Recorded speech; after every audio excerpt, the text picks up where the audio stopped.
Welcome to Tenor Tech, where I solve the problems you didn't even know you had. You'll begin by ensuring FaceTime is active and you can send/receive. Sign in with your Apple ID and toggle FaceTime on. This links your phone and email. Once done, verify the camera and microphone permissions and connect to Wi-Fi or cellular with good bandwidth. Next, open the FaceTime app and tap the plus button. Type the contact's name, number, or email to cue the call. This immediate start gets you into the connection flow without delay. Once your call connects, you need to manage audio and video to keep the conversation clear.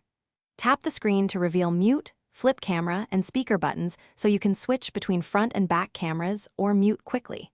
If multitasking, use picture-in-picture or swipe home to maintain audio while using other apps. This preserves the call.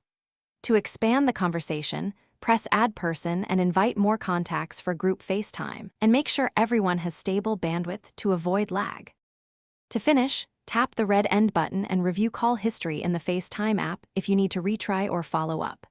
If video or audio quality drops, immediately switch to a stronger Wi-Fi network, close background apps consuming bandwidth, or restart your device to clear temporary glitches. If FaceTime is unavailable, confirm your region supports FaceTime and that your Apple ID is verified. Re-signing into FaceTime often restores service. This single troubleshooting step resolves most issues quickly. Thanks for watching. Subscribe to keep your life in tune.